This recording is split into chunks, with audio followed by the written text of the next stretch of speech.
Asher, it is so nice to meet you. We have been watching you Ooh, all season. I mean, congratulations. I'm sure you've answered this question a million times today, but how are you feeling? I am so excited. I'm so overwhelmed with so much joy. It feels good. And you, I mean, you and Reba on that stage, you telling her how much it meant for you to have the support and to allow you to be, your authentic self. Tell me more about that, because to have, Reba at your side has got to feel pretty good. Yeah, you know what? Reba created such a safe place for me to come in and be my authentic self. It was so easy to let down walls that I had built over the years, and just sing or just be me. Crack jokes if I wanted to, wear my hair as long as I wanted to, or no hair at all. And she didn't care. She was like, I still think you're fabulous, honey. So it was just such a great time with her. Reba is someone who, for me, as someone who is a gay man, I feel like she has such a strong connection to the LGBTQ community. For you Mhm. being, the first out LGBTQ winner of The Voice, what was it like? What were some of those conversations you got to have with her? Because, I think about all of the times that I would listen to Fancy and Beyond, all of that. Yeah. It was one word, and that word literally rang all night, and that is I'm proud of you. Hmm. I'm proud of you. And so many times hearing that meets the world because you're not proud of someone I'm pretending to be, but you're proud of exactly who I am showing you I am. And that was epic to me. How important is it? I think with The Voice, there's such an opportunity for people to meet someone like yourself who is not, afraid to wear some fabulous looks, whether it's on your face or your hats or your hair, and just to be this, authentic version of yourself. I mean, where did you get that confidence? And, looking back, I would imagine being someone from Alabama, in a trickier part of the US, it probably took Mhm. you a little bit of time to, feel so good about yourself. Tell me a little bit about that. You know what? Honestly, my mother allowed me to be as expressive as I wanted to be. Um, but what kind of really sparked it was she would say, "You want to be an entertainer? You can't have blemishes on your face. Go put some makeup on." And so I think I put on too much makeup because now, honey, I'm layered in makeup. But she allowed me to be myself. I would always wrap things around me and make capes and long trains to follow me. Even 6, 7, 8 years old, and I was never told not to do it. The first time I experienced a backlash from being myself was outside of my house. And I'm thankful for that. But my mom always had my back when it came to it.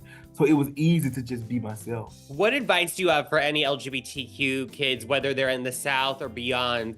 We know it's a tricky time for the community right now, but listen, we're thrilled to have people like you that are out, proud, and Thank visible. you. But what advice would you give those kids or any person that might just be having a hard time or, getting made fun of, etc.? What would you say to them? It is okay to be you authentically. You are so beautiful. And more people see you than you could ever imagine. I think one of the hardest things in my life was I felt like I wasn't seen when really there was almost like nations looking, admiring. I think the people that go through it the most are the people that have the greatest destinies in life. Like your purpose is so great. So life just throws all type of BS at you, not even to knock you off course, but to just give you tougher skin. Especially if you want to do anything in this entertainment business, you're gonna need some tough skin. So take it with grace and come out like a beautiful flower. You're gonna be all right. You took on some greats. You took on Patti LaBelle, Whitney Houston, Donna Summer. I mean, it doesn't get much more iconic than that. What kind of music do you want to make now that you've won The Voice? What is your original music gonna sound like? Whitney Houston, Donna Summer, Patti LaBelle, everybody you just called is who is the music I that I love want it. to make. You know what? Honestly, I like music in general.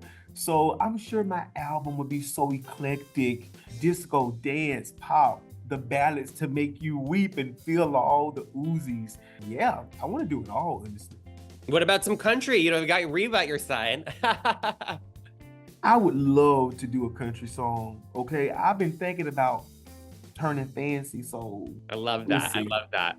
What's the best advice that you would give to anyone who might be, we know that Reba's going to be back next season with Gwen Stefani, Yeah. and others. What advice would you have for any person who's going to, try and make it on The Voice?